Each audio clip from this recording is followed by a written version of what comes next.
Yo, what's going on, Dragon Ballers? Welcome back to another deck profile. This time, we're going over one of the decks that I was most excited about after the Set 9 spoilers. Today, we're going over my red-blue cooler deck profile. We've got a lot of different things to talk about, so I've got the main deck here, obviously, and then in the sideboard, you'll see a lot of different options that you guys can take and customize the main deck with, consider for sideboard options. We're going to talk about all of it, so make sure you stay till the end if you guys want to hear all that cool information. With that being said, guys, if you're new here, make sure to subscribe, hit that bell so you never miss a video. If you guys want to help support the channel, support the cause, lots of ways to do that in the description below. We got the Patreon, we got the Crossroad TCG merch store. And finally, guys, if you want to buy any of the cards or pre-order any of the cards you see in today's video, make sure to use my link to either TCG Player or Beer Collectibles. All that stuff helps out a great deal, keeps this content rolling. With that being said, we're getting right into the deck profile. So Cooler, he's pretty convoluted. He does a lot of things, which is generally very good for a leader. So we'll give him a quick read. On his Unawakened side, when he attacks a leader, he draws a card. When the power of one of your opponent's battle cards is decreased, your opponent places the top card of their deck in the drop area. So people are looking at this as the new quote-unquote mill deck. I don't look at it that way. I've heard some things about Cooler Storm. I've heard some things about Cooler Mill, kind of replacing Janemba.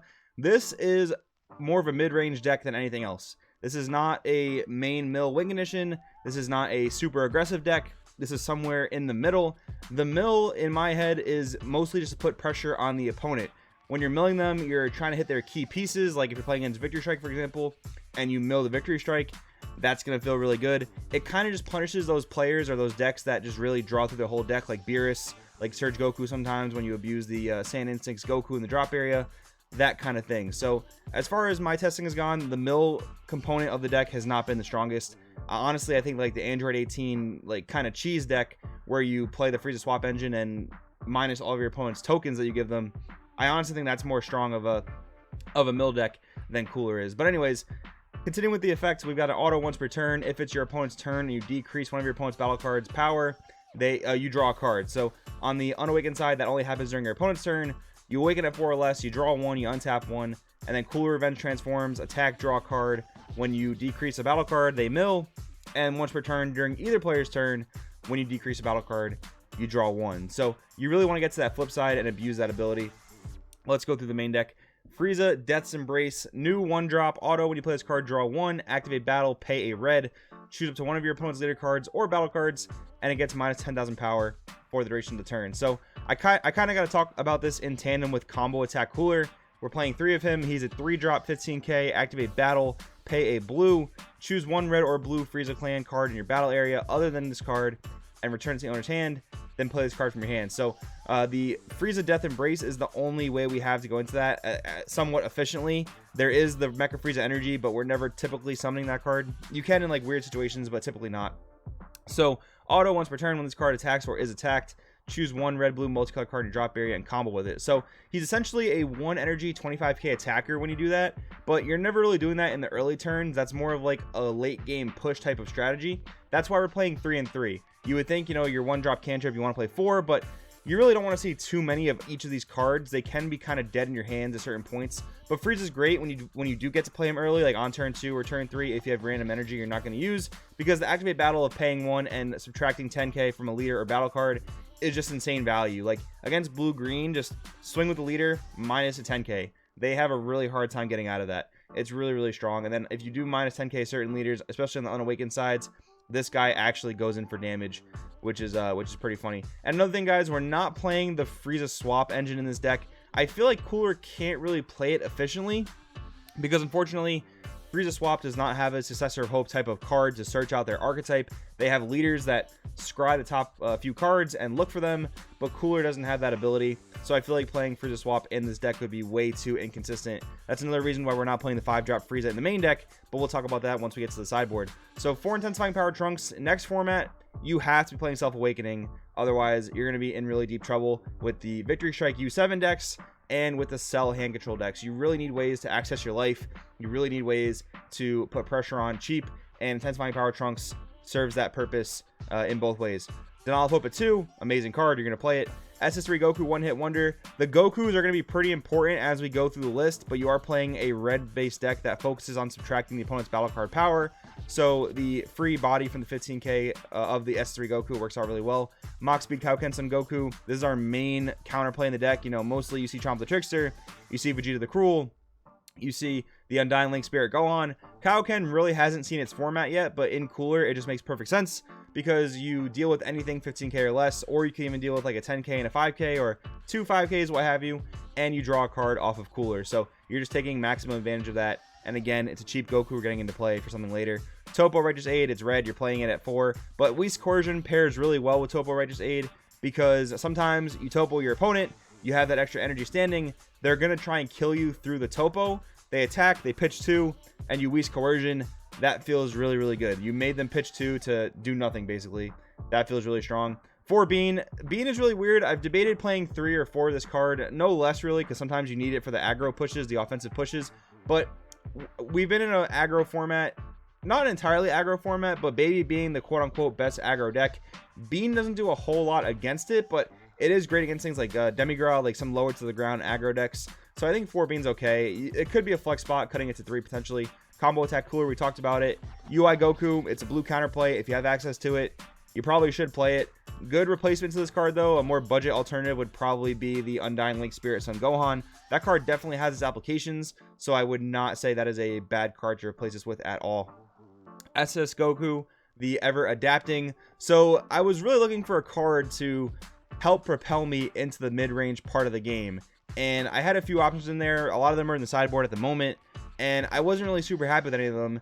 And then I remembered that this card came out in the draft box, so we'll give him a quick read. He's a 5-drop, 25k. He evolves over any Son Goku for a blue and 3 colorless, which is perfect in our deck because we're red-blue. Critical Barrier. Auto, when a card evolves into this card, draw 2 cards. Then at the start of your opponent's next main phase, choose one of your energy and switch it to active mode. So a 3-drop 25k crit is something that most decks cannot easily answer. The mirror match, even 2 Cooler rivals can't neg this. Cell can answer it pretty easily because they do deal with barrier pretty well, but that's pretty much the only deck that can actually effectively answer this card. He's 25k, so he's huge. Your opponent's not easily removing him in most matchups. We have the Kaioken Goku, and we have the free play of the SS3 Goku. Kind of funny, the SS3 evolving into a regular Super Saiyan, but nonetheless, it works out pretty well. I like it a lot. As the fact that it untaps during the opponent's turn is the main reason I like it. A 3-drop 25k barrier crit that draws 2 is really, really strong. Dimensional Manager Fu at 2. You guys know me. I play this card. I love having access to hard removal. It could be like the 7-drop Mira. It could be even like Scientist Fu for more draws because, you know, believe it or not, even though you're drawing on your opponent's turn, sometimes you're not always keeping up with a lot of the big hand-sized decks, especially decks that play the Saiyan Instincts on Goku. So that is something to keep in mind, but I really like Dimensional Manager as of late. Beerus Divine Obliterator, the card that was saved by the ban list. If your leader card's red or blue and it's your opponent's turn, when you combo this card, you get to untap a red-blue energy. So that basically guarantees your arrival plays. It's really solid. We have our free energy. We have 3 Hercule Boo Friends Forever. And we have 4 Cooler Tyrannical Assault. So this is a very arrival-focused heavy deck. And we're mostly arriving on our opponent's turn thanks to Beerus Divine Obliterator. So that's mainly what we're looking at there. We have the Boo for when we only need to decrease, you know, a slight amount. And the nice thing about that too is he does draw you a card, so he keeps you up with hand parity, so he kind of just replaces the Beerus you just used.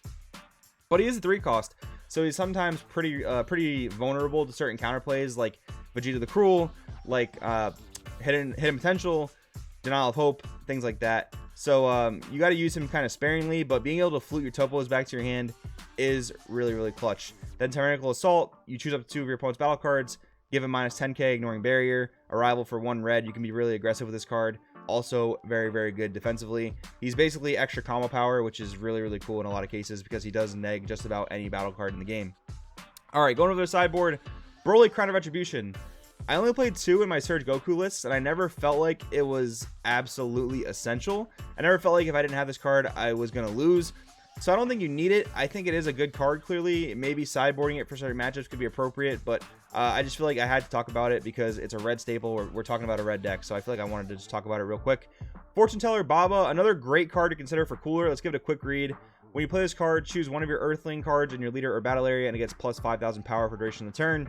Not really relevant in this deck, but the second auto is much more relevant. When you combo this card from a battle area, draw 1, then choose one of your opponent's battle cards and gets minus 5,000 power for the duration of the turn. So a few things here. This is another card you can play that's kind of like Frieza Death Embrace, except it's more of a 1 energy investment rather than like a 2 or 3 energy investment like Death's Embrace is. It combos and draws and then minuses, so your leader will draw again if you use it on your opponent's turn unawakened or during either player's turn awakened. So, you know, obviously there's different types of scenarios where this is good and Death's Embrace is good. I chose to go with Death's Embrace, the 1-drop Frieza, because I think it's more useful in more situations, like especially being able to neg the leader is highly relevant. But Baba, for example, if Skillless ever became really popular in the meta again, Baba would be insane because you would just be picking off Kid Gokus and you would be drawing cards doing it. So Baba kind of depends for me what the format kind of shapes up like. If there's a lot of relevant 1-drops with low power that are out there, I think Baba can be incredibly strong, but in my build, I chose not to main deck it. Frieza No Introductions paired with the full power Frieza 100% Overdrive. So Frieza No Introductions is a 2-drop negate that says activate main, pay 3. Then you can basically play the full power Frieza from your hand.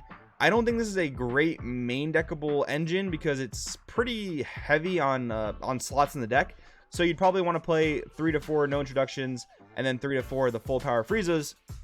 And then again, it's only good in certain matchups. So like, for example, anything that plays Chomp the Trickster, anything that plays Mutaito, they're probably going to be able to answer your Frieza pretty easily. So I feel like you could side deck it for very specific matchups if they do have a lot of barrier. Like, you're probably going to want to side deck this against blue-green because you can deal with their Piccolo simulated abilities. But against other matchups, it doesn't seem too great. So I'm choosing not to main deck it, but it is definitely an option. Vegeta Energy Absorber was in the first draft of this deck. It didn't work out too well because it requires a lot of specific cards in order to get the card draws. Like, you have to see your super combos, you have to see your senzu beans, you have to have the energy available for your senzu beans, you got to be able to coercion your opponent. It was very specific, so I kind of bumped it out of the main deck, but I can see it going back in if something that works better with it does arise. Like maybe the SS3 Goku, the SS Goku, for example, could be one of those things. And then Super Saiyan Vegeta, Exploding Weakness. Obviously, this is like a red staple, but I feel like we have a pretty good amount of board control already that you don't necessarily need this card for this deck to be good. I also can't really say where I would cut spaces to fit this guy. Like maybe as a 2 of, maybe cut a bean, and then maybe one other card. But really, I didn't feel like I needed it. You know, you needed it probably against certain decks like Demigod, for example, to go super wide on the board. That's the number one thing I can think about. But I never felt like I really needed it in the main deck in testing so far. So first of all, or I guess ending this off, this is the deck list, guys. Hopefully you guys enjoy it. Definitely let me know in the comments below what you guys think. There's tons of ways you can customize this deck. Like I just mentioned, all those sideboard options could easily come into the main deck. So let me know what you guys think. Thanks for watching. I'll see you next time.